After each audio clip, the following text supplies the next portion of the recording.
Little boxes on a hillside, little boxes made of ticky-tacky, little boxes on a hillside, little boxes all the same. There's a green one and a pink one and a blue one and a yellow one, and they're all made out of ticky-tacky and they all look just the same.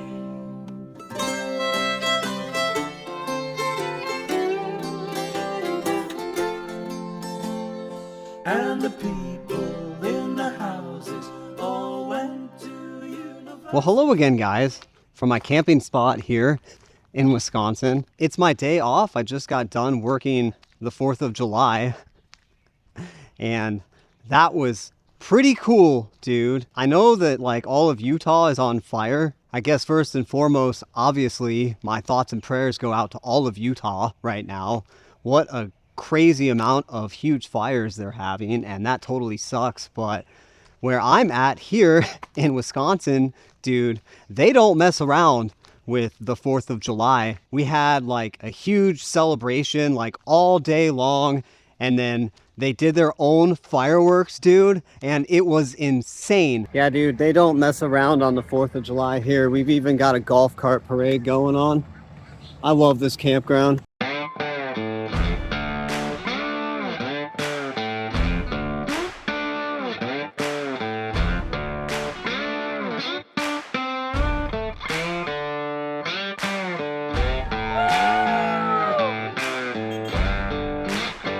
Yeah, dude, it goes on for miles.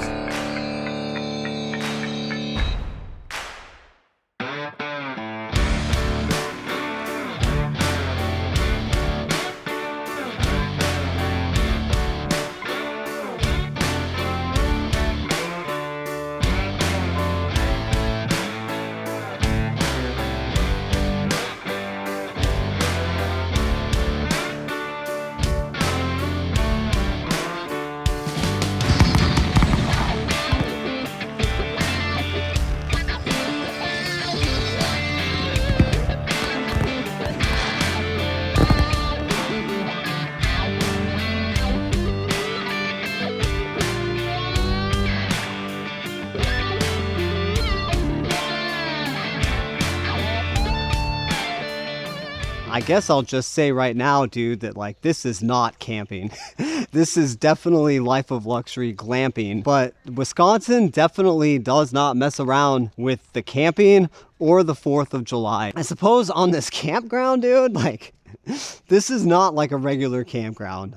This is probably the most luxurious campground I've ever seen, that I've ever even stayed in. Obviously, you know me, I don't like to stay at campgrounds a lot. There's a swimming pool and a tennis court and like a bouncy thing, and they set up like an air slide, like one of those kids like inflatable slides every weekend, and every weekend they have bands play, and every weekend they have like like ice cream trucks and other vendors show up, and it's just kind of a party here every weekend. There's also a tractor ride at night, which my friend does, and I had the opportunity to take a ride on one of those.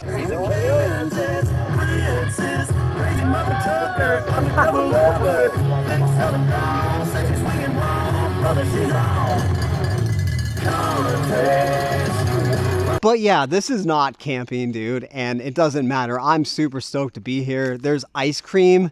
There's like all kinds of like flavors, like basically like a Colby Ridge ice cream for sale inside the store. I work at like a beer bar / restaurant. I'm the only one that works there most of the time. Like it's just a one-man job, and I work off of tips. We sell like pizzas, corn fritters, cheese curds. These bathrooms are immaculate. Like top of the line, dude, like freshly remodeled. Every single one of these campsites is perfectly level. They've all got hookups and utilities and whatnot. But I have not seen one van. I have not seen like any pop-ups. I've not seen like, there is a tent section, and I think that there were tents there around the 4th of July. But other than that, I haven't seen even any tents, dude. This is just straight up like huge pull behind or just huge and general RVing life here. Quite a bit different than Utah, dude, which is fine. I wanted different. Obviously, towards the end there in Moab, it got just a little bit ridiculous. And so I am so happy to be here, not sweating my ass off. With steady work, dude, and so far it looks like this job is going to be super sweet, and it looks like it's going to pay the bills and pretty much do everything that I want to do. And so there's also dump right there. That hose was a little interesting to figure out. It was pretty risky actually, dude, but yeah, super stoked to be here. Everybody has a golf cart, dude. A lot of the employees have golf carts too, which is super sick. I don't have a golf cart. I'm sure I could get one for free, but I haven't asked for one. But my friend James, who does the tractor rides, took me off-roading in one of his golf carts the other day through the woods, and that was super sweet. This is James. What up, guys? He worked at the restaurant with me in Hatch, Utah. He's the reason I got this job. And now we're going to go do a little off-roading in a golf cart, dude!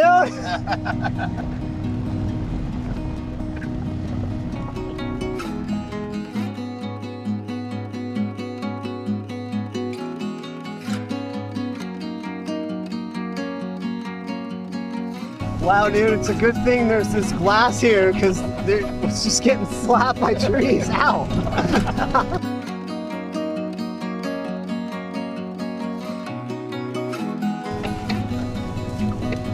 Wow. I don't think you can get there. Yep. Farmer field.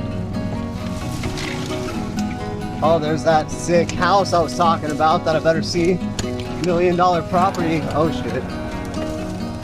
Yeah, this is their hunting spot right up here.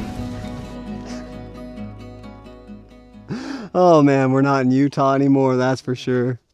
Look at this, dude. Absolutely gorgeous. We got a straggler we got to take care of here. Oh, you got it? Yeah, I'm gonna see if I can. Tree stand over here. Oh yeah, dude. Look at that. Also, dude, they mill their own wood here and sell it, their own firewood. Look at that. Isn't that beautiful? It is so nice to be up here in the woods.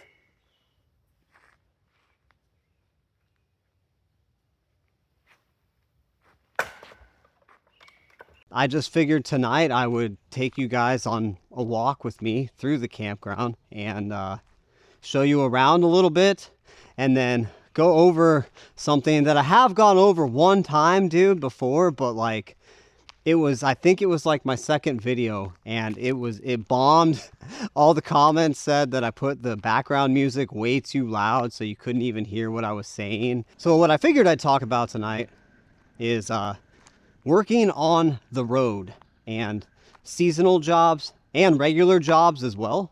How I have made money in the past, how I make money now with this new job, and just some pros and cons and some of the things that I have learned. This is my third seasonal job that I've gotten while living on the road, but it's actually my fifth job that I've had while living in some sort of a vehicle or camper or whatnot. Having worked like 2 non-conventional jobs while living out of a vehicle, and then now working my third seasonal job, I suppose there's just a couple of things that like I have learned from experience and from job hunting, and some mistakes that I've definitely made as well. So I suppose I'll just tell you like what I've done. When I lived in both of my vans, actually, I door dashed out of both of those vans, and I door dashed in Portland, Oregon, Bend, Oregon, Sioux Falls, South Dakota,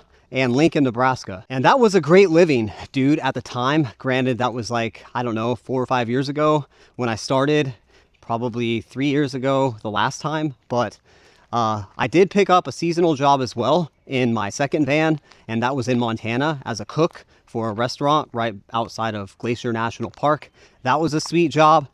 And then I picked up a seasonal job last summer, if you've been following along with the channel, That was also as a cook at a campground. I specifically picked that one because I had decided to do YouTube, and that particular restaurant slash campground was close to Bryce Canyon National Park, the Dixie National Forest, BLM land like everywhere, and it was like an hour and a half-ish away from like Zion, Fish Lake National Forest. It was right there as well.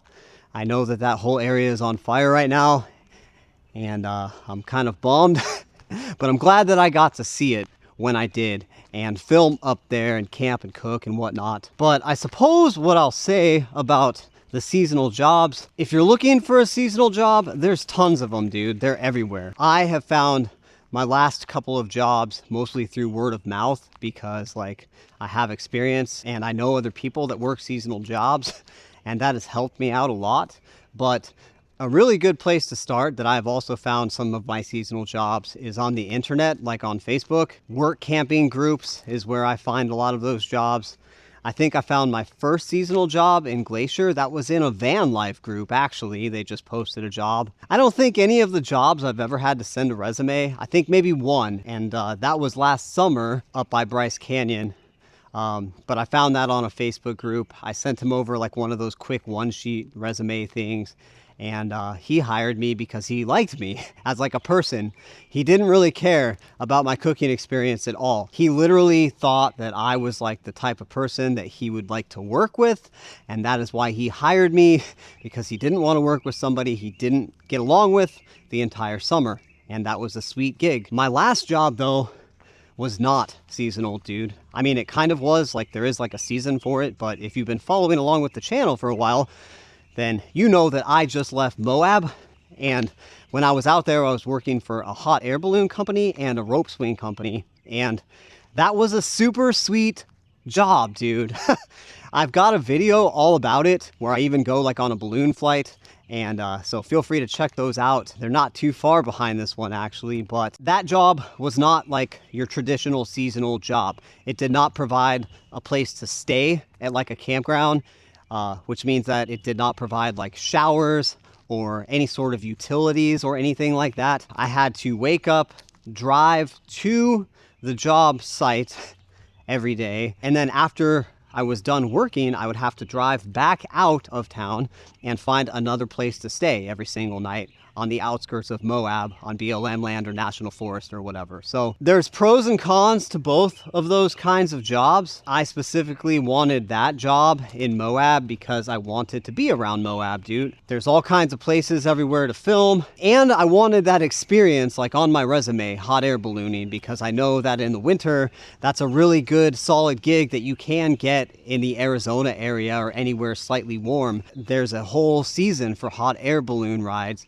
And so I really wanted that on my resume. And so I decided that that job was worth it. And that job paid very, very, very well for a very short amount of time, short amount of hours of work. And then also like door dashing. That's another job that I was doing to make quite a bit of money actually, while living in 2 vans. And every single night after I was done door dashing, I would have to go find a place to stay. And then I would have to go to Planet Fitness every day, whatever town I was in, to shower, all of that stuff. Nothing was provided. Now, the other 3 jobs, this one, the Glacier National Park, and then last summer in the Bryce Canyon area, all of those jobs provided a campground, sort of.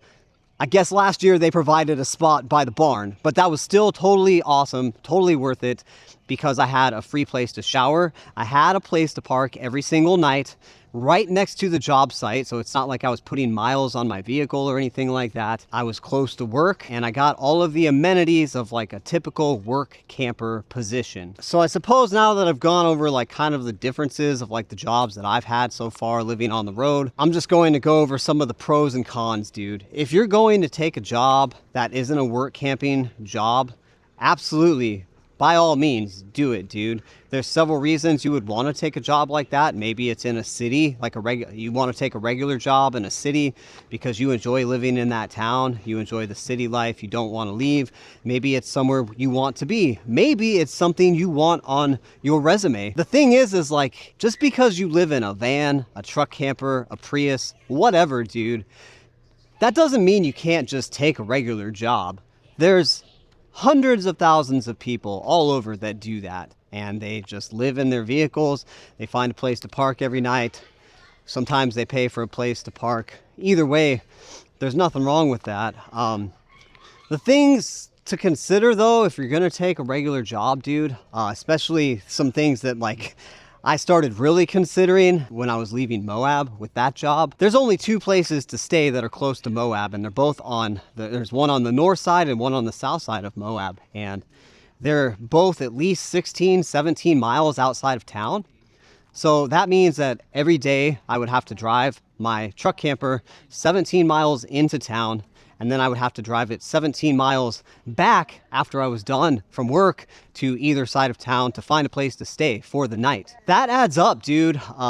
When I went out to Moab, obviously the price of diesel and gas hadn't gone up, but I think after I was out there about a month, that's when the price of diesel started to skyrocket, dude.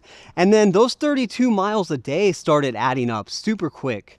And the job was still totally worth it at the time. I mean, the flights were supposed to be getting more and more consistent. But as the flights started dropping off, and I think the last 8 weeks I worked there, minus the last week, we had only had 1 flight per week, dude. Because of weather, the flights kept getting canceled. I only needed that job to work out 4 days a week.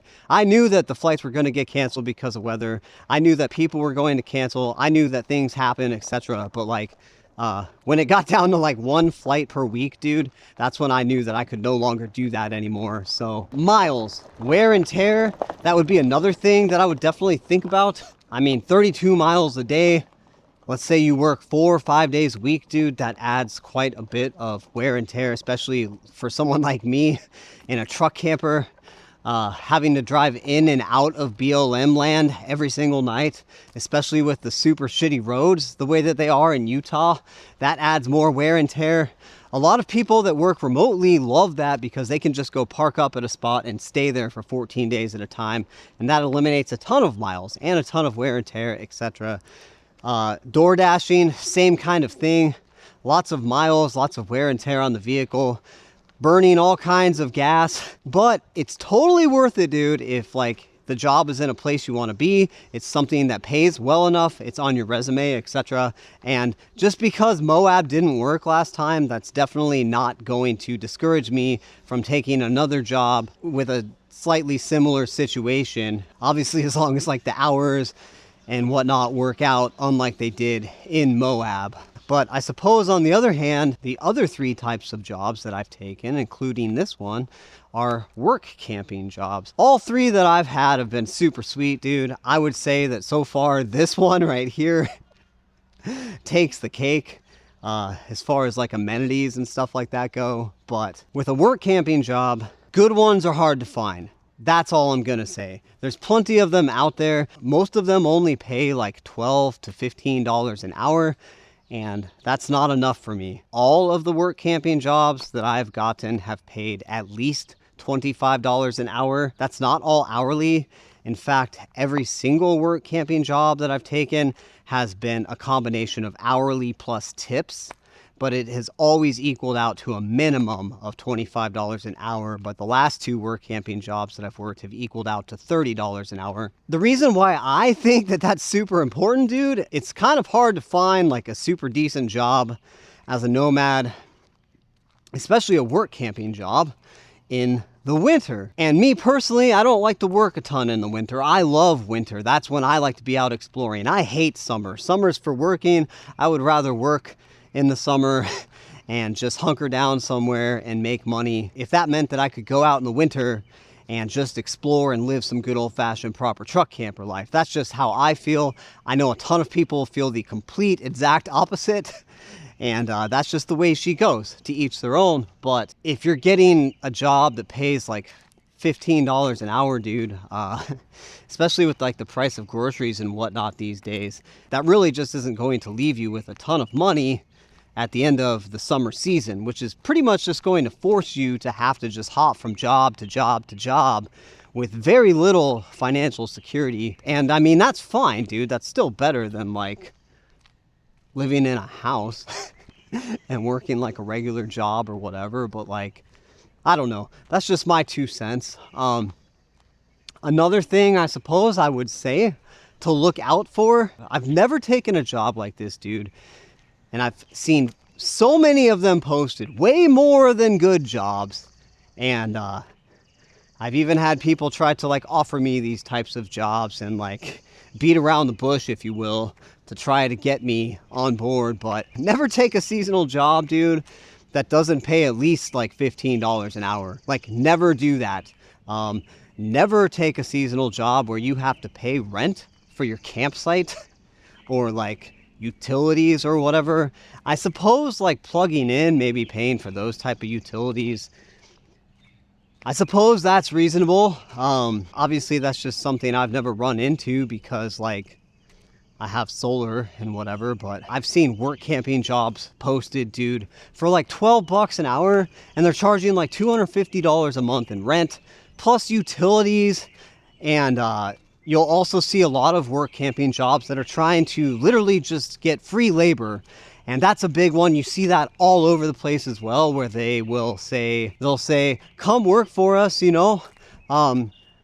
24 hours a week covers your campsite, that type of a thing. If you're retired and like the camp spot is super sweet, it's in an area that you want to be, maybe you receive like some sort of residual income and whatnot, maybe you don't have solar, so plug-ins and a shower and stuff like that are beneficial to you. Maybe those types of jobs would work for you, but like the thing is, you could find a job that's 24 hours a week only that pays, and then on top of that you're getting a free campsite, free shower, etc. So I suppose that's really my opinion on that, is like, just be careful when you're looking for these types of jobs, dude. These seasonal jobs are super sweet, especially like if you've been following along with the channel in Moab that I just left. It was like over 100 degrees, dude. I was sweating. I was not happy. Now I'm in Wisconsin, and like today I think the high was like 76, 77,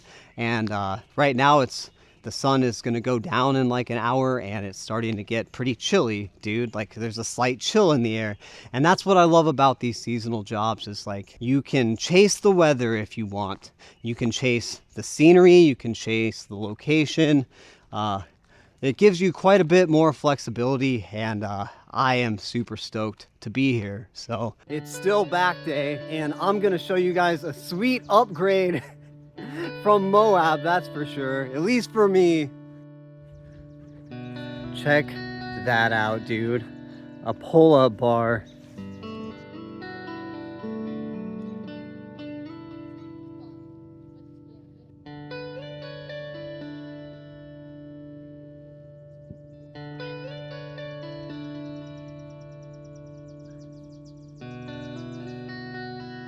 And here it is, guys.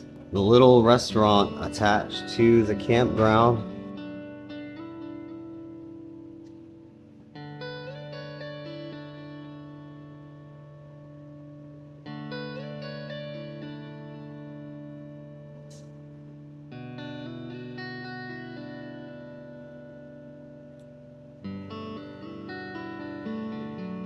We do make pizzas, which I make, and got all kinds of baskets and stuff, but most of it is just fried pub food, dude. And we're not actually open until tomorrow, but I came in to stock the cooler, stock everything up. We got pretty slammed on the 4th of July, and the place was pretty empty.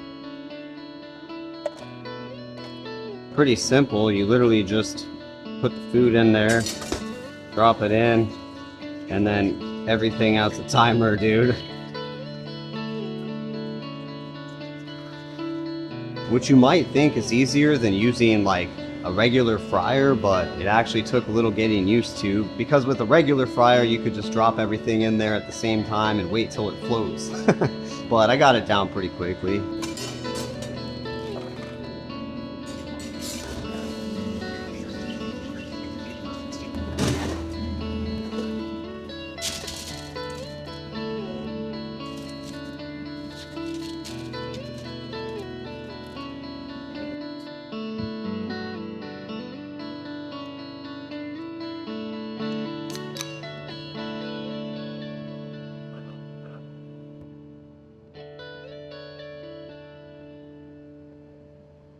So we got some cheese curds and corn fritters, dude. And I definitely never tried corn fritters before I came here, but you dip them in honey. And oh my gosh. They taste kind of like a sweetened oatmeal or something. They're just amazing. And then I've never actually made myself cheese curds here, but I have tried a bite of one or two since I've been working. But I suppose what I will say is like, these are way better than Culver's. Oh my gosh.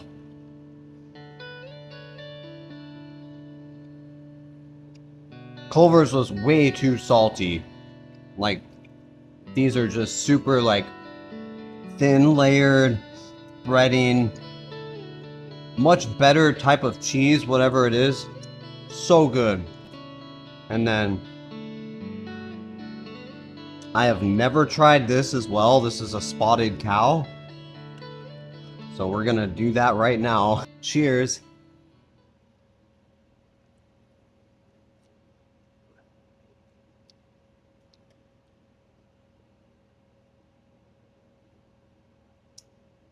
That's good, dude. That's not what I was expecting at all.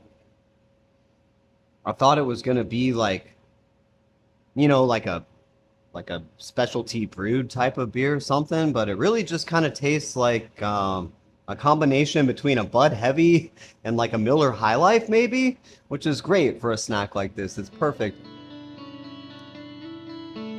Wisconsin, dude. Well, I suppose that about wraps this one up, guys. Away she goes, I suppose. If you made it this far in the video, then chances are you're probably into this kind of stuff. So make sure to like and subscribe so you don't miss the next one. And keep on living that dream. And if you haven't found that dream yet, don't stop looking for it. You never know where it might be. You might even find that it's living out of a truck camper, working at a small campground bar and restaurant somewhere out in Wisconsin. So thank you for watching, and we'll see you guys in the next one. Cheers.